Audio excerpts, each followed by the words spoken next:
La creencia que el orden, la armonía y la coordinación provienen de actos de violencia, conquista y sometimiento se ha repetido y manifestado en casi todas las culturas y épocas. Este mito es tan antiguo como la historia, parece una idea grabada en la mente humana.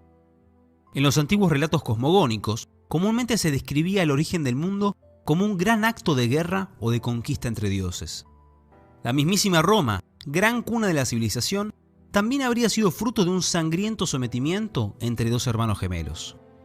Incluso nosotros mismos, en ocasiones de conflicto y desencuentro, nos vemos tentados a usar la violencia y conquista para restablecer la armonía. Este mito jamás desapareció, es la historia de la humanidad, es la historia de Caín. Esta es la dinámica que nos dio los caudillos, dictadores, reyes y emperadores que han sometido y subordinado a las masas en pos de sus arbitrarios planes.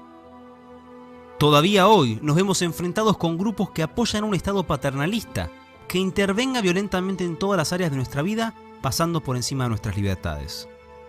Pero ante este mito, ante esta tentación de los tiranos a ser como Dios, se manifiesta una cosmovisión opuesta. El liberalismo, movimiento reaccionario por antonomasia, la filosofía que cuestiona el poder ilegítimo de los opresores. El liberalismo, praxis de la ética y el bien común, el emancipador de esclavos, minorías y sometidos. El liberalismo, gran campeón de la libertad, que rechaza que el orden y la coordinación social provengan de la violencia y el sometimiento.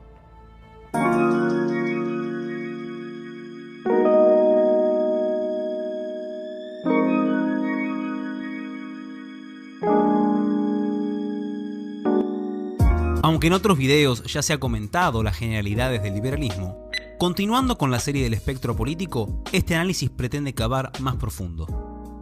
Probablemente la manera más práctica de comenzar un abordaje filosófico al liberalismo es desde la siguiente cita de Frédéric Bastiat.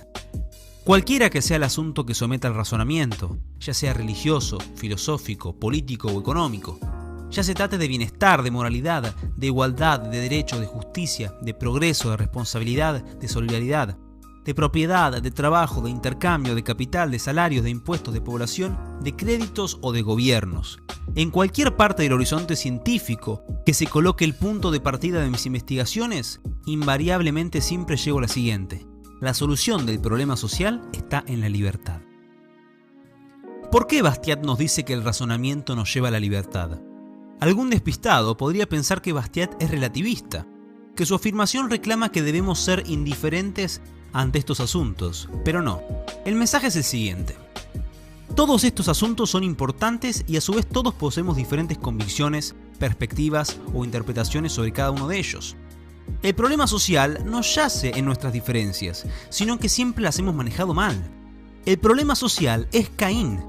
El problema social es que hoy se persigue a personas por sus creencias religiosas.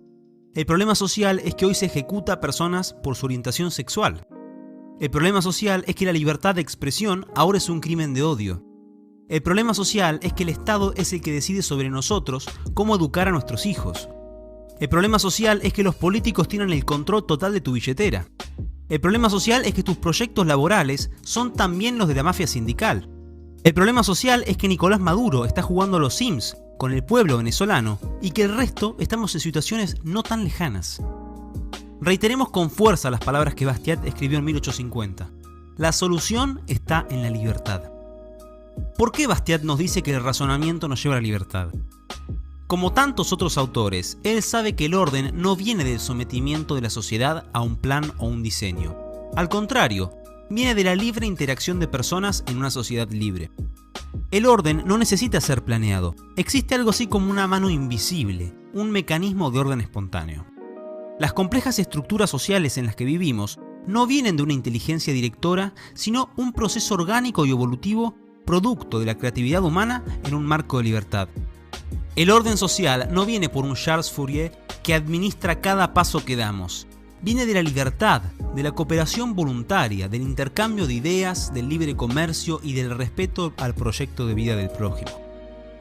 Aquellas personas que siguen sus propios intereses dentro de este marco de libertad terminan promoviendo inconscientemente el interés general. Es como si una mano invisible los estuviera guiando. Una vez más, la solución está en la libertad.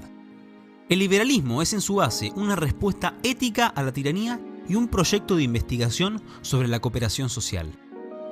Este se podría manifestar de muchas formas, ya que responde a situaciones en un contexto político e histórico específico. De todas maneras, podemos notar una línea evolutiva, una maduración intelectual que fue sistematizando estas ideas.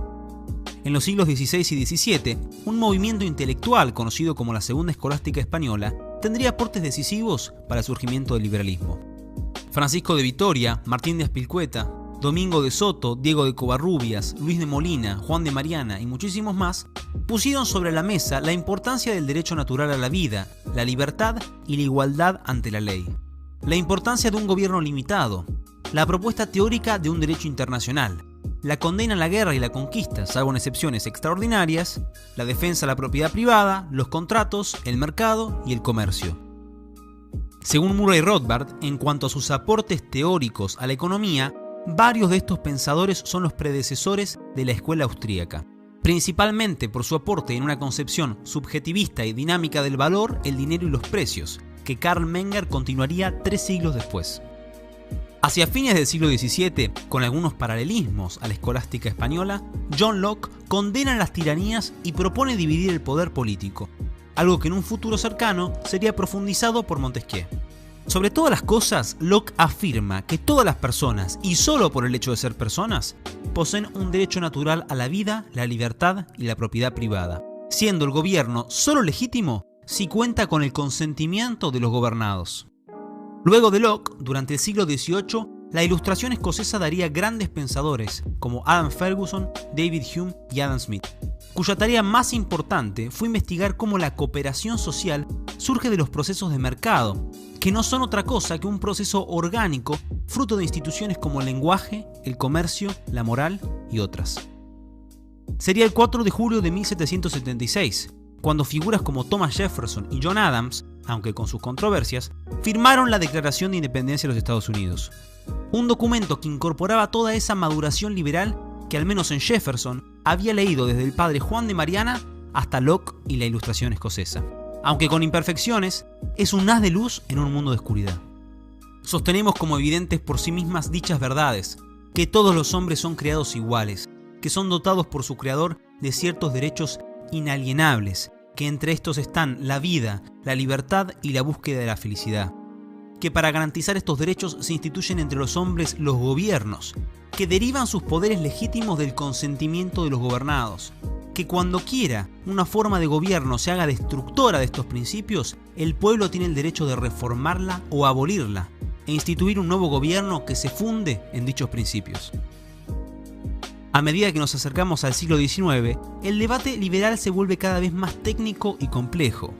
El liberalismo hará un lento cambio en su objeto de análisis.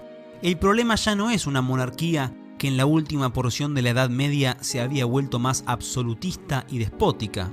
Ahora el problema sería el surgimiento de nuevas ideas más absolutistas y despóticas que las anteriores. El evento clave donde podríamos trazar una línea para darle un cierto fin a la etapa del liberalismo clásico es la Revolución Francesa. Este suceso tan relevante y controversial generó una fuerte discusión dentro de los liberales.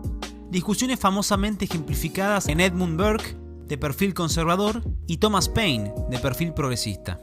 Se contrasta así en el siglo XIX los liberales que pertenecían a una tradición naturalista cristiana, como Benjamin Constant, Enrique Lacordaire, Alexis de Tocqueville, Charles de Montalbert y Lord Acton, contra una línea liberal progresista, que directa o indirectamente reprobaba las instituciones religiosas, las tradiciones y las costumbres.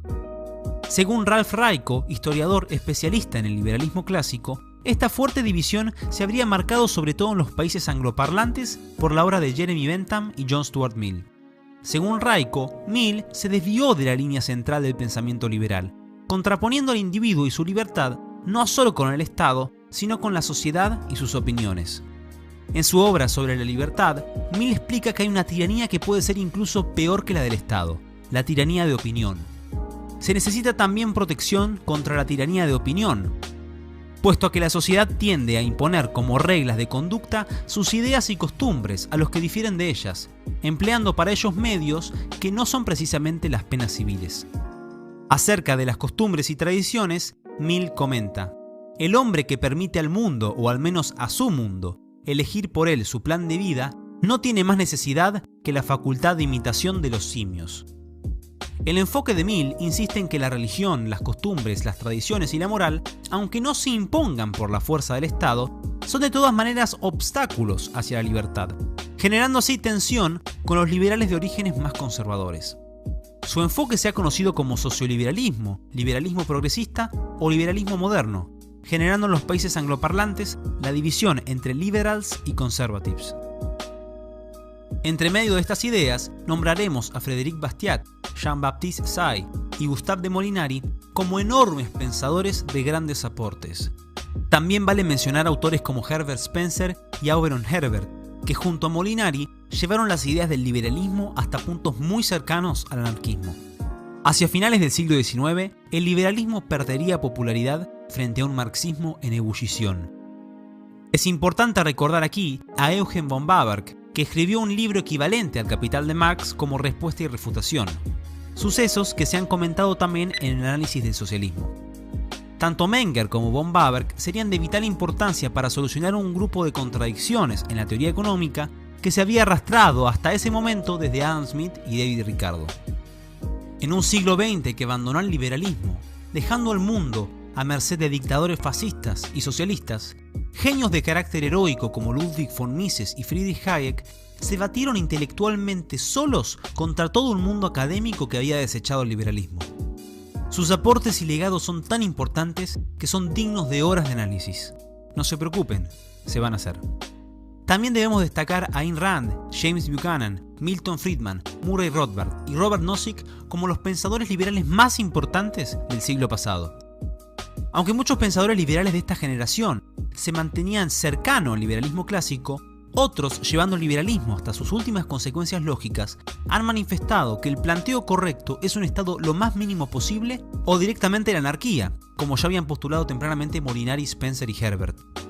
Esta radicalización o evolución de las ideas de los liberales clásicos se suele denominar libertarismo e integra tanto a los minarquistas como a los anarcocapitalistas. En la actualidad, algunos libertarios de origen más conservador o tradicionalista se suelen asociar con el paleolibertarismo, mientras aquellos de origen más progresista se han asociado con el agorismo. Hoy el liberalismo es el mayor enemigo del paradigma contemporáneo. Aquella declaración de 1776 hoy parece un chiste de mal gusto. Nos vemos enfrentados a la estadolatría y el corporativismo como nunca antes.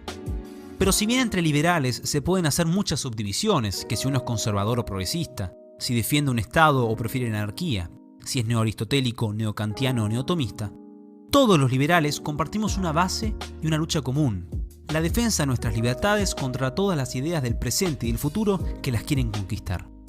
Por esta razón no debería haber excomuniones internas entre liberales, sino una lucha mutua por la libertad. También es oportuno aclarar que en el comienzo del video hablamos del mito más viejo del mundo. No caigamos en él, por favor. La solución jamás será imponer las ideas del liberalismo por la violencia y la conquista. Eso es todo lo contrario al liberalismo.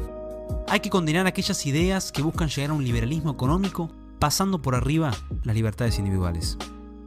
Deja tus opiniones, ideas y propuestas en los comentarios. No te olvides de darle me gusta al video si te gustó. Muchísimas gracias por verlo y los veo en el próximo.